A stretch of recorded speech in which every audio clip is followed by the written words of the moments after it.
Good morning friends, నేను మీ సాయి మల్లేష్ మాట్లాడుతున్నాను. ముందుగా మా ఛానల్ సబ్స్క్రైబ్ చేసి లైక్ చేసి షేర్ చేయండి. ఈరోజు వార్తల్లోని ముఖ్యాంశాలు తెలుసుకుందాం. నమస్తే తెలంగాణ దినపత్రిక. మెదక్లో మంగళవారం రాత్రి నిర్వహించిన కేసీఆర్ ప్రచార సభకు పెద్ద సంఖ్యలో తరలివచ్చిన జనం. కామారెడ్డిలో నిర్వహించిన రోడ్ షోలో బీఆర్ఎస్ అధినేత కేసీఆర్కు జై కొడుతున్న ప్రజలు. ఇక్కడ రెండు ప్రాంతాల్లో ఇక్కడ నిర్వహించారు. మెదక్కు, ఇక్కడ కామారెడ్డి. రెండు ఇట్లలో జనం పెద్ద సంఖ్యలో హాజరైనట్టుగా ఇక్కడ ఇవ్వడం జరిగింది. చూడవచ్చు. ఇక్కడ జై కొడుతున్నట్టు ఇక్కడ ప్రచార సభకు పెద్ద సంఖ్యలో తరలి వచ్చిన జనం అని ఇక్కడ ఇవ్వడం. రైతుల పాలిటీ శాపం కాంగ్రెస్, ఎన్నికల తర్వాత రైతు బంధు ఎత్తిపోవుడే కేసీఆర్ హెచ్చరిక. రాష్ట్ర ఖజానా సొమ్మంతా ఎక్కడికి పోతున్నది? జనవరి పింఛన్ ఇవ్వకుండా మోసం చేసిండ్రు. కరెంటు కోతలతో ఉన్న పరిశ్రమలు పోతున్నాయి. జిల్లాలు ఉండాలంటే బీఆర్ఎస్కే ఓటేయండి. తెలంగాణ అస్తిత్వానికి బీఆర్ఎస్ శ్రీరామ రక్ష. ఈ విధంగా జిల్లాలు ఉండాలంటే బీఆర్ఎస్కే ఓటేయండి, తెలంగాణ అస్తిత్వానికి బీఆర్ఎస్ శ్రీరామ రక్ష అని. ఇక్కడ కరెంటు కోతలతో ఉన్న పరిశ్రమలు పోతున్నాయి. జనవరి పింఛన్ ఇవ్వకుండా మోసం చేసిండ్రు. రాష్ట్ర ఖజానా సొమ్మంతా ఎక్కడికి పోతున్నదని ఇక్కడ కేసీఆర్ మాట్లాడుతున్నారు. ప్రచారంలో భాగంగా కేసీఆర్ ఈ విధంగా కాంగ్రెస్ ప్రభుత్వాన్ని ఉద్దేశించి ఇక్కడ తెలియజేస్తారు. దోపిడీదారులు పెట్టుబడిదారుల పార్టీ బీజేపీ. దోపిడీదారులు పెట్టుబడిదారుల పార్టీ బీజేపీ అని ఇక్కడ సీఎం కేసీఆర్ మాట్లాడుతున్నారు. మాజీ సీఎం బీజేపీకి ఓటేస్తే పెట్రోల్ ధర 400 పార్ అని. ఇక్కడ బీజేపీకి ఓటేస్తే 400 వరకు వచ్చే అవకాశాలు ఉంది పెట్రోల్ ధరలు అన్నట్టుగా ఇక్కడ కేసీఆర్ మాట్లాడుతున్నారు. రఘునందన్ అబద్ధాల పుట్ట, మోసపోవద్దు. ప్రజాసేవ కోసమే ఎన్నికల్లోకి వెంకట్రామిరెడ్డి. కామారెడ్డి మెదక్ బస్సు యాత్రలో కేసీఆర్. ఇక్కడ రఘునందన్ రావు అబద్ధాల పుట్ట, మోసపోవద్దు ఆయన మాటలకు అన్నట్టుగా ఇక్కడ ప్రజల సేవ కోసమే వెంకట్రామిరెడ్డి అక్కడ కామారెడ్డి మెదక్ బస్సు యాత్రలో ఇక్కడ అభ్యర్థిని ఉద్దేశించి కేసీఆర్ మాట్లాడుతున్నారు. ఈ ప్రభుత్వం కొత్త హామీలను అమలు చేయకపోగా గత ప్రభుత్వం మెదక్ జిల్లాకు మంజూరు చేసిన వాటిని రద్దు చేస్తున్నది. మెదక్కు 100 పడకల దవాఖాన తెస్తే కాంగ్రెస్ ప్రభుత్వం 50 పడకలకు కుదించింది.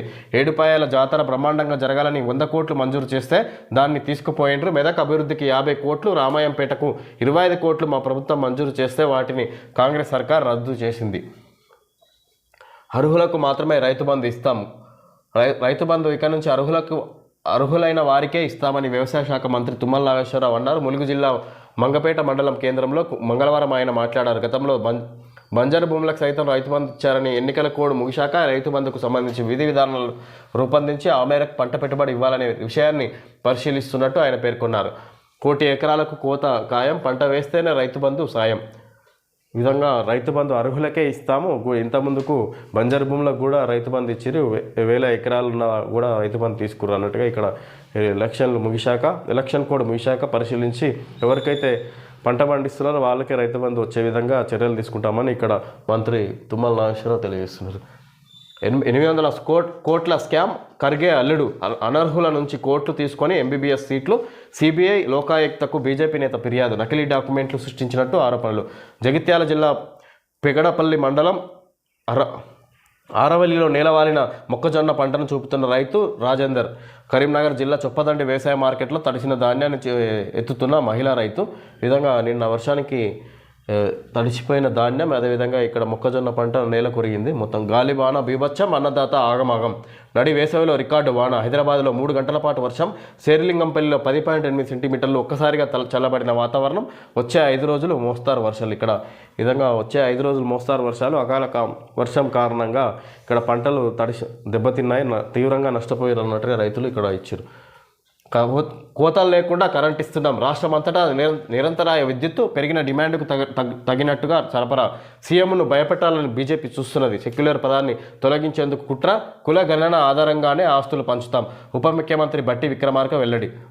విధంగా కోతలు లేకుండా కరెంట్ ఇస్తున్నాం. రాష్ట్రం అంతటా నిరంతరాయ విద్యుత్తు అని ఇక్కడ ఉప ముఖ్యమంత్రి బట్టి విక్రమార్క మాట్లాడుతున్నారు.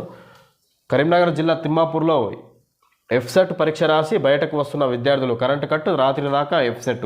తొలి రోజు పరీక్షకు విద్యుత్ అంతరాయం. కరీంనగర్, నల్గొండ, వరంగల్ జిల్లాలోని పలు కేంద్రాల్లో 50 నిమిషాల దాకా ఆలస్యం. జనరేటర్లతో ఎగ్జామ్ నిర్వహించిన సిబ్బంది. విద్యార్థుల అవస్థలు, తల్లిదండ్రుల ధర్నా. అదనపు సమయం కేటాయించిన అధికారులు. ఈ విధంగా కరెంటు కట్టు కారణంగా విద్యార్థులు ఎగ్జామ్ రాయలేకపోయారు. జనరేటర్లతో ఎగ్జామ్ నిర్వహించారంట. ఇక్కడ దాని ద్వారా గంట ఆలస్యంగా రాసినట్టుగా ఇక్కడ దానికి సంబంధించి సమయం పెంచినట్టుగా ఇక్కడ ఇచ్చారు.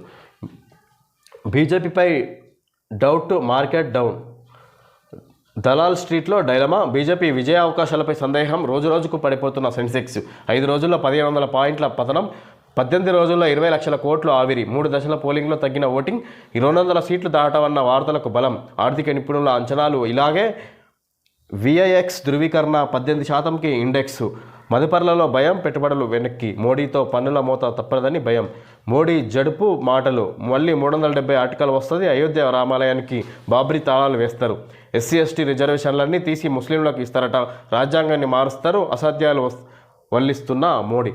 ఈ విధంగా బీజేపీపై డౌట్తో మార్కెట్ డౌన్ అయిందని ఇక్కడ దలాల్ స్ట్రీట్లో డైలామా అని ఇక్కడ ఇవ్వడం జరిగింది. రోజు రోజుకు బీజేపీ గ్రాఫ్ పడిపోతుంది. జరిగిన 3 దశల్లో ఎన్నికల్లో ఈ విధంగా ఓటింగ్ శాతం తగ్గింది. 200 సీట్లు కూడా రావు బీజేపీకి అనేది అది సర్వేలో వెల్లడవుతుంది అన్నట్టుగా ఇక్కడ ఇవ్వడం జరిగింది. ఈ విధంగా మోడీ జడుపు మాటలు అని ఇక్కడ ఇచ్చారు. మేము బూతులు మాట్లాడతాం, మీరే ప్రసారం చేయొద్దు, మీడియాకు సామాజిక బాధ్యత లేదా, మా మాటలను టీవీ ఛానళ్లలో చూపించే వారిని జైల్లో పెట్టాలి, ఒక్కరిద్దరిని లోపలేస్తేనే దారికొస్తారు, చంద్రబాబు నా గురువు అంటే బుడ్డి మీద తంతా, సీఎం రేవంత్, రాజకీయాల్లో ఉన్నవారు బూతులు మాట్లాడటం తప్పు కాదని, ఆ మాటలను టీవీ ఛానళ్లు ప్రసారం చేయడం తప్పని ముఖ్యమంత్రి రేవంత్ రెడ్డి పేర్కొన్నారు. ఓ టీవీ ఛానళ్లకు ఆయన ఇచ్చిన ఇంటర్వ్యూలో ఈ విధంగా మేము బూతులు మాట్లాడతాం, మీరు ప్రసారం చేయడమే తప్పు, ప్రసారం చేయొద్దు ఆ విధంగా అన్నట్టుగా మీడియాను తప్పుపడుతున్నట్టు ఇక్కడ ఇవ్వడం జరిగింది. నమస్తే తెలంగాణలో మనం కాడి పారేసినామా కాంగ్రెస్ అంతర్మదనం, ఎన్నికల బరిలో వెనుకబడిపోయినాం, సర్వేలు ఆశాజనకంగా కనిపిస్తలేవు, అధికారంలో ఉండి ఎందుకు ఈ పరిస్థితి, ఎందుకు సీరియస్గా తీసుకోవట్లేదు, రాష్ట్ర నేతలకు కేసీ వేణుగోపాల్ చీవాట్లు, రాజనరసింహ కోమటిరెడ్డిపై ఆగ్రహం. ఇక్కడ మనం కాడి పారిశ్రమ అంటే ప్రచారంలో ముఖ్య నేతలు పాల్గొనడం లేదు, అసలు పట్టించుకోవడం లేదు, వెనుక గ్రాఫ్ తగ్గిపోతుంది, ప్రచారంలో సరిగా పాల్గొనలేదు ఎందుకు అని ఈ విధంగా ముఖ్య నేతలను ఉద్దేశించి ఆయన అసహనం వ్యక్తం చేసినట్టుగా ఇక్కడ కేసీ వేణుగోపాల్ ఇవ్వడం జరిగింది. సంక్షోభంలో హర్యానా బీజేపీ సర్కార్, 3 స్వతంత్రుల మద్దతు ఉపసంహరణ, ఇప్పటికే బీజేపీ తెగదెంపులు, మైనారిటీలో సైనీ ప్రభుత్వం, ఫ్రీ బస్తో పొట్టకొట్టిండ్రు, ఎంపీ ఎన్నికల్లో కాంగ్రెస్ పార్టీని బొంద పెడతాం, దాస్యం వినయ్ భాస్కర్తో ఆటో డ్రైవర్ స్వామి, మేడిగడ్డను పరిశీలించిన ఘోష్ కమిషన్, వివరాలు సేకరించిన సభ్యులు, నిపుణుల బృందం. ఫ్రెండ్స్ ఈరోజు వార్తల్లోని ముఖ్యాంశాలు తెలియజేయడం జరిగింది. Thank you friends.